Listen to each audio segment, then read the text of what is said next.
السلام علیکم لسنرز، آئیے شکاریہ سلسلے کی ایک نئی کہانی سنتے ہیں جس کا عنوان ہے ہاتھی کا انتقام، اور اس کے راوی ہیں سردار علی۔ تو آئیے شروع کرتے ہیں۔ تقسیم ہند سے بہت پہلے کا قصہ ہے۔ ضلع مدراس میں گڑہنٹی نام کا ایک چھوٹا سا قصبہ واقع ہے۔ اس کے قریب بانس کا گھنا جنگل میلوں تک پھیلا ہوا تھا، شاید اب بھی ہو۔ اس میں ہاتھی پائے جاتے تھے۔ ہاتھی فطری طور پر امن پسند حیوان ہے۔ اس کے بارے میں یہ بات وثوق سے کہی جا سکتی ہے کہ وہ بلا وجہ کسی انسان یا حیوان کو نقصان نہیں پہنچاتا۔ اگر اسے پریشان کیا جائے تو ہاتھی نہایت خطرناک بلکہ جان لیوا دشمن ثابت ہوتا ہے۔ پھر وہ ہلاکت خیزی اور بربادی کا ایک طویل سلسلہ شروع کر دیتا ہے جو لمبے عرصے تک ختم ہونے میں نہیں آتا۔ صرف ایک بدمست یا غصے میں آیا ہوا ہاتھی گاؤں کے گاؤں اجاڑ دیتا ہے۔ میں آپ کو جس ہاتھی کا قصہ سنا رہا ہوں وہ بھی ایسا ہی تھا۔ جنگل کے نگراں افسر نے، جو ان دنوں گڑہنٹی میں مقیم تھا، ایک رات اس نے جنگل میں دو ہاتھیوں کے لڑنے کی آوازیں سنی۔ دونوں ایسے چنگاڑ رہے تھے جیسے جنگل لرز رہا ہو۔ دونوں ہاتھی قوی ہیکل اور ایک دوسرے کے جانی دشمن معلوم ہوتے تھے۔ ایسی خونریز لڑائی کا باعث رکابت ہوا کرتی ہے۔ 3 گھنٹے تک ہاتھیوں کی لڑائی گارڈ آفیسر کے بنگلے سے کوئی نصف میل دور ایک تالاب کے کنارے ہوتی رہی۔ صبح گارڈ آفیسر نے رات کے میدان جنگ کو جا کے دیکھا۔ زمین میں جا بجا گڑے پڑے ہوئے تھے، کئی درخت جڑوں سے اکھڑ چکے تھے، جھاڑیاں روندی گئی تھیں اور جمے ہوئے خون کے بے شمار بڑے بڑے دھبے دور تک پھیلے ہوئے تھے۔ ان سے ظاہر ہوتا تھا کہ دونوں ہاتھی زخمی ہوئے ہیں۔ غالباً زیادہ زخمی ہونے والا ہاتھی بدمست یا باولا ہو گیا تھا، جس کی تصدیق بعد کے واقعات سے ہوئی۔ ایک بھلے چنگے ہاتھی کے باولے ہو جانے کا ایک اور بڑا سبب بعض احمق اور نا تجربے کار شکاری بھی ہوتے ہیں جو جنگل میں کسی ہاتھی کو پریشان کرتے یا نشانہ صحیح نہ ہونے کی وجہ سے اسے زخمی کر دیتے ہیں۔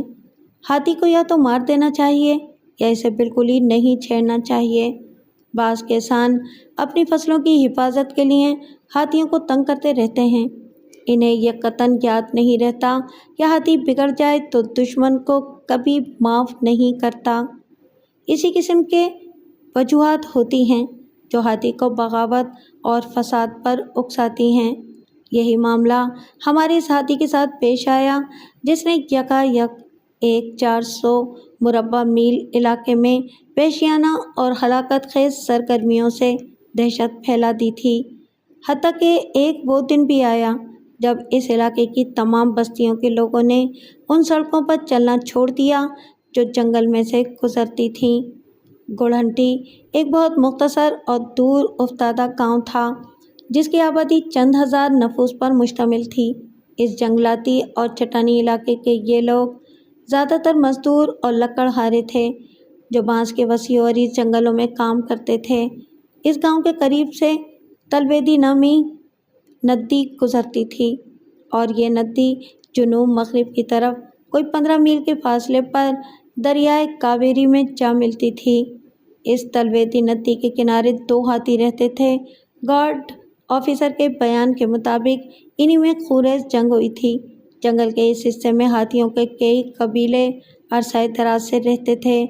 وہ شاذ و نادر ہی بستی کی طرف آتے اور اگر آتے بھی تو کسی کو نقصان پہنچائے بغیر واپس چلے جاتے۔ تلویدی ندی کے شمال میں تقریباً 12 میل کے فاصلے پر ایک اور ندی بہتی تھی جس کا نام گولا موتی تھا۔ یہ ندی آگے جا کر دریائے کاویری کی ایک معاون ندی گندالام میں مل جاتی تھی۔ ان تینوں ندیوں کو اونچی اونچی پہاڑیوں نے اپنے گھیرے میں لے رکھا تھا جن پر بانسوں کا گھنا جنگل پھیلا ہوا تھا، اور یہی وہ مقام تھا جہاں سب سے پہلے وحشی ہاتھی نے اپنا پہلا انسانی شکار کیا۔ گرمیوں کے موسم میں جب سورج کی حدت ناقابل برداشت ہو جاتی، ان ندیوں کا پانی سوکھ جاتا تھا۔ البتہ وہ چھوٹے چھوٹے تالاب جن میں پہاڑی چشموں کا پانی جمع ہوتا رہتا ہے اس لیے خشک ہونے سے بچ جاتے ہیں کہ ان کے اوپر چٹانوں اور درختوں کا سایہ رہتا ہے۔ کسی کسی تالاب میں مچھلیاں بھی پائی جاتی تھیں۔ ایک دن کا ذکر ہے، قریبی گاؤں سے 2 آدمی دوپہر کے وقت مچھلیاں پکڑنے ایسے ہی ایک تالاب پر گئے۔ انہوں نے تالاب میں جال ڈال کر کافی مچھلیاں پکڑ لیں۔ مچھلیاں ٹوکری میں رکھ کر ایک درخت کی چھاؤں میں لیٹ گئے۔ تھوڑی دیر بعد انہیں نیند آ گئی۔ تقریباً شام کے 5 بجے ہوں گے کہ ان میں سے ایک کی آنکھ کھلی۔ اس نے اپنے عقب میں ہلکی سی آہٹ سنی۔ پیچھے مڑ کر دیکھا تو ایک کبھی ہیکل ہاتھی گولا موتی ندی میں سے گزر کر اسی تالاب کی جانب آتا دکھائی دیا۔ ہاتھی کو اپنی طرف آتے دیکھ کر اس شخص کے اوسان خطا ہو گئے۔ اس نے اپنے ساتھی کو جھنجھوڑ کر جگایا اور چلا کر اپنی زبان میں کہا، انا ادارہ ہوں، انا ادارہ ہوں۔ ہاتھی آ گیا، ہاتھی آ گیا۔ لیکن سونے والا یوں بے سود پڑا تھا کہ اٹھنے کا نام نہ لیتا تھا۔ ہاتھی اتنے میں اور قریب آ چکا تھا۔ جاگا ہوا شخص دہشت زدہ ہو کر اٹھا اور ندی کے شمالی کنارے کی جانب بھاگتا ہوا جنگل میں جا گھسا۔ ہاتھی نے ایک ہولناک چنگھاڑ ماری جس سے سویا ہوا آدمی جاگ اٹھا۔ وہ مبہوت ہو کر ہاتھی کو دیکھنے لگا۔ اس میں اب اتنی جرأت بھی نہ تھی کہ اٹھ کر بھاگتا۔ دوسرے ہی لمحے غصے سے بھرے ہوئے ہاتھی نے اس بد نصیب کو اپنی سونڈ میں جکڑ لیا اور زمین پر پٹک کر ہلاک کر دیا۔ اس شخص کی چیخوں کی آواز جنگل میں وہاں تک پہنچی جہاں اس کا ساتھی ہاتھی کے ڈر سے چھپا ہوا تھا۔ چند منٹ تک چیخوں کی آواز جنگل میں گونجتی رہی۔ اس کے بعد موت کی خاموشی چھا گئی۔ 2 دن کے بعد گاؤں کے 10-12 آدمیوں کی ایک ٹولی مقام حادثہ پر پہنچی۔ مرنے والے شخص کی لاش کے وہاں ٹکڑے بکھرے پڑے تھے۔ ایسا معلوم ہوا کہ باولے ہاتھی نے اپنا ایک پاؤں اس شخص کے اوپر رکھ کر اسے کچلا، پھر سونڈ میں پکڑ کر اس کی ایک ٹانگ الگ کر دی، پھر باقی ماندہ لاش کو ایک مضبوط درخت کے تنے سے مارتا رہا۔ جہاں دیدہ بوڑھوں نے لاش کی حالت کو دیکھ کر بتایا تھا کہ ہاتھی نے لاش کے ساتھ کیا سلوک کیا ہے، انہوں نے ہی بتایا تھا کہ یہ ہاتھی باولا ہو گیا ہے، ورنہ ہاتھی اتنا ظالم نہیں ہوتا اور انسان اس کی خوراک نہیں بن سکتا۔ اس ہاتھی کا یہ پہلا انسانی شکار تھا۔ اس کے بعد دوسرا حادثہ ایک چرواہے لڑکے کے ساتھ پیش آیا۔ شام کا وقت تھا۔ وہ اپنے مویشیوں کو ساتھ لیے اسی مقام سے گزر رہا تھا جہاں چند روز پہلے ہاتھی نے مچھلی پکڑنے والوں میں سے ایک کو ہلاک کر ڈالا تھا۔ لڑکا تالاب میں اتر گیا۔ کچھ دیر تک وہ نہاتا رہا۔ اس نے اپنے عقب میں ہاتھی کی چنگھاڑ سنی۔ لڑکا بدحواس ہو کر پیچھے مڑا۔ ہاتھی چند قدموں کے فاصلے پر چلا آ رہا تھا۔ اس نے نہایت وحشیانہ انداز میں اپنی سونڈ اٹھا رکھی تھی۔ لڑکا پانی سے نکل کر پہاڑی کی طرف بھاگا۔ ہاتھی پوری قوت سے اس کے تعاقب میں دوڑا۔ لڑکا بے تحاشا بھاگ رہا تھا۔ نوکیلے پتھروں اور کانٹوں سے اس کا جسم لہولہان ہو گیا، لیکن وہ ایک پہاڑی تک پہنچنے میں کامیاب ہو گیا۔ یہ چٹان کوئی 200 گز اونچی تھی۔ ہاتھی اس چٹان پر چڑھ نہیں سکتا تھا۔ وہ بار بار بے چینی سے ادھر ادھر گھومتا، چنگھاڑتا اور اپنے قدموں سے زمین کو کچلنے کی کوشش کرتا رہا۔ لڑکا سہما ہوا چٹان پر بیٹھا رہا۔ ہاتھی نے پھر تیش میں آ کر اپنی سونڈ میں بڑے بڑے پتھر اٹھائے اور لڑکے کی طرف پھینکنے شروع کر دیے۔ یہ اس کے غصے کا اظہار تھا۔ وہ پتھر لڑکے کو نہیں مار رہا تھا بلکہ پتھروں پر غصہ نکال رہا تھا۔ لڑکا اور پرے ہٹ گیا اور چٹان کے اوپر ایک طرف آڑ میں چھپ گیا۔ دوسرے روز جب سورج طلوع ہوا تو لڑکا نیچے اترا اور اپنے گاؤں کی طرف بھاگا۔ اس نے خود یہ قصہ مجھے سنایا۔ گاؤں کے بڑے بوڑھوں کا کہنا تھا کہ یہ ہاتھی باولا ہو گیا ہے۔ گاؤں انیچ پتی سے 8 میل جنوب کی طرف ایک اور گاؤں نترا پالم تھا۔ جنگل اس گاؤں کے بہت قریب تھا۔ ایک روز گاؤں کے 2 افراد، جن میں سے ایک ادھیڑ عمر اور دوسرا 10 سالہ لڑکا تھا، جنگل میں باتیں کرتے ہوئے جا رہے تھے۔ دفعتاً لڑکے نے چیخ ماری اور پیچھے کی طرف دوڑا۔ ادھیڑ عمر آدمی عالم حیرت میں اسے بھاگتے ہوئے دیکھتا رہا۔ اس کی سمجھ میں نہ آتا تھا کہ لڑکے پر کیا بھوت سوار ہو گیا ہے جو وہ بے تحاشا بھاگے جا رہا تھا۔ دفعتاً ہاتھی کی لرزاخیز چنگھاڑ جنگل میں گونجی۔ تب اس شخص کو احساس ہوا کہ لڑکے کے بھاگنے کی وجہ کیا تھی۔ ہاتھی اس آدمی سے 100 گز کے فاصلے پر تھا اور برق رفتاری سے اس کی طرف چلا آ رہا تھا۔ اگر اس شخص کے اوسان خطا نہ ہوتے تو وہ یقیناً اپنی جان بچا سکتا تھا۔ وہ کسی درخت پر چڑھ جاتا یا بھاگ کر سامنے کسی پہاڑی ٹیلے پر پناہ لے لیتا، مگر وہ اتنا بدحواس ہو گیا کہ ایک قدم بھی آگے نہ بڑھا سکا اور پتھر کے بت کی مانند ہاتھی کو اپنی جانب آتے دیکھتا رہا۔ آخر اس کے حواس بحال ہوئے اور وہ چیخ مار کر پیچھے ہٹا، لیکن ایک درخت سے ٹکرا کر گر پڑا۔ اتنے میں ہاتھی اس کے سر کے پاس آ چکا تھا۔ ہاتھی نے اسے سونڈ میں پکڑا اور اسی درخت سے ٹکرا کر اس کا کیما کر ڈالا، پھر فاتحانہ انداز سے چنگھاڑتا ہوا جنگل میں چلا گیا۔ یہاں ایک بات کا بیان ضروری ہے۔ خوف کا اثر یہ ہوتا ہے کہ جسم کی طاقت سلب ہو جاتی ہے۔ کسی انسان کو اچانک اپنے قریب سانپ نظر آ جائے تو وہ بھاگ نہیں سکتا۔ چوہا بہت تیز دوڑتا ہے، مگر اس کے تعاقب میں بلی ہو تو وہ دوڑ نہیں سکتا۔ یہ خوف کا اثر ہے۔ اسی اثر سے ہاتھی کے شکار انسان بھی ایک جگہ بت بن جاتے ہیں۔ اگر انسان خوف نہ کھائے تو وہ ہر بدترین صورتحال کا مقابلہ کر سکتا ہے۔ اس دردناک حادثے نے اس علاقے کے حکام کو ہاتھی کے خلاف کارروائی کرنے پر مجبور کر دیا۔ حکومت نے ہاتھی کو مارنے کے لیے شکاریوں کی خدمات حاصل کی۔ مجھے بھی ان حادثات سے دلچسپی پیدا ہوتی جا رہی تھی، لیکن میری طبیعت ہاتھی کے شکار پر مائل نہیں ہوتی تھی۔ لیکن 3 ہفتوں کے بعد میرے خاص مخبر شکاری رانگا کا خط مجھے ملا۔ اس نے لکھا تھا کہ ہاتھی ابھی چند روز پیشتر گڑ ہنٹی سے 7 میل دور نبید حمادو کے مقام پر ایک عورت کو ہلاک کر چکا ہے۔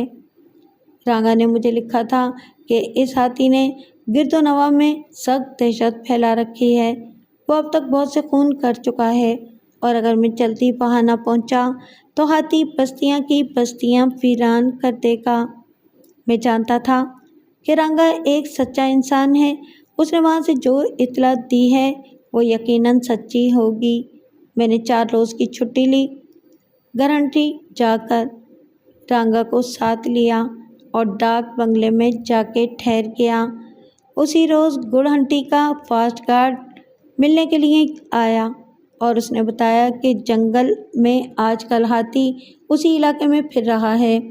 اسی روز 5 بجے شام کا ذکر ہے کہ بنگلے کے سامنے ایک بیل گاڑی آ کر رکی۔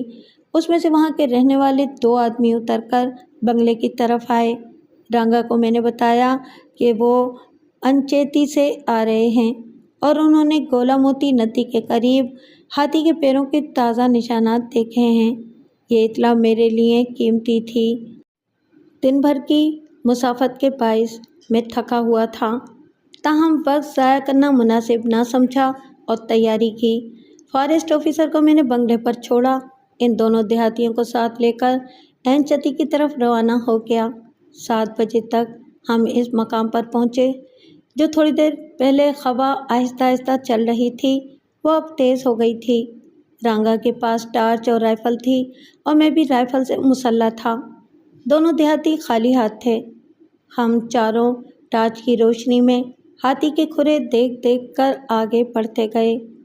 1 گھنٹے بعد کوئی 400-500 گز دور سے ہمیں ہاتھی کی بڑی ہی بلند اور غضبناک چنگھاڑ سنائی دی۔ ہم نے ٹارچیں بجھا دیں اور تقریباً آدھے گھنٹے تک ہم سب بے حس و حرکت کھڑے رہے۔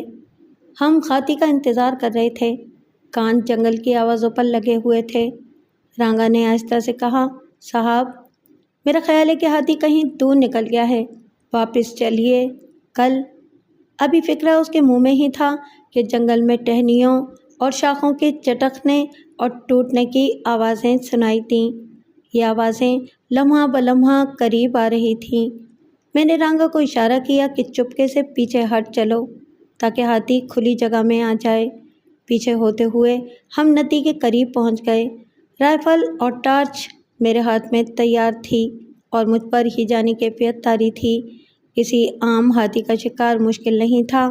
میں ایک بدمست اور بڑے ہی خطرناک ہاتھی کو مارنے آیا تھا۔ دیہاتیوں کو میں نے گاڑی میں چھپ جانے کی ہدایت کی اور رانگا کو گاڑی کے عقب میں کھڑا کر دیا۔ اس کے بعد میں نے جانور کو اپنے قریب بلانے کا پرانا حربہ استعمال کیا، یعنی اونچی آواز میں اپنے آپ سے باتیں کرنا شروع کر دیں۔ یہ حربہ کارگر ثابت ہوا۔ ہاتھی نے پھر ایک چنگھاڑ ماری۔ اس مرتبہ اس کی آواز ندی کے دائیں کنارے سے آئی تھی۔ یہ لمحہ اتنا نازک اور پرخطر تھا کہ کبھی فراموش نہیں کیا جا سکتا۔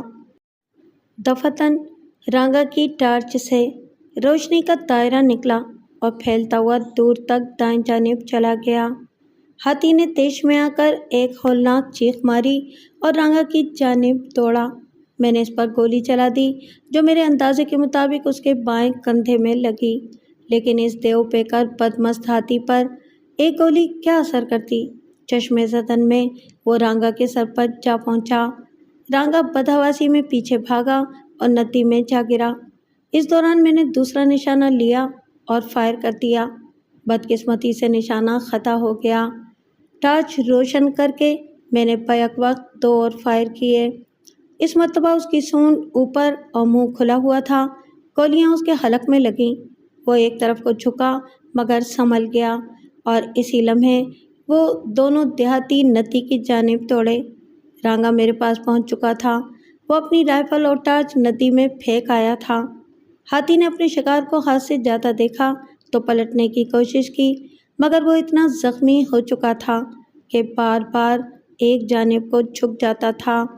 میں نے آگے ہو کر اس کی پیشانی کا نشانہ لیا اور گولی چلائی جو ٹھکانے پر لگی۔ یہی اس کی نازک جگہ تھی۔ گولی دماغ میں چلی گئی تھی۔ ہاتھی کے حلق سے ایک ایسی دلدوز چیخ نکلی کہ میں سہم کر بت کی طرح بے حس و حرکت ہو گیا۔ بانسوں کے درختوں کو اکھاڑتا ہوا وہ بے تحاشا جنگل کے اندر بھاگا۔ میں اور رانگا اس کے پیچھے بھاگے۔ ٹارچ کی روشنی میں 2 میل تک خون کے دھبوں کا سراغ لگانے کے بعد ہم نے ہاتھی کو تلاش کر ہی لیا۔ وہ ایک درخت کے تنے کے ساتھ ترچھا گھٹنوں کے بل جھکا ہوا تھا۔ وہ ابھی زندہ تھا۔ اس کی چھوٹی چھوٹی آنکھیں سرخ تھیں اور ان میں اب بھی بے پناہ چمک باقی تھی۔ میں نے آہستہ سے اپنی رائفل سیدھی کی، اس کی پیشانی کا نشانہ لیا اور گولی چلائی۔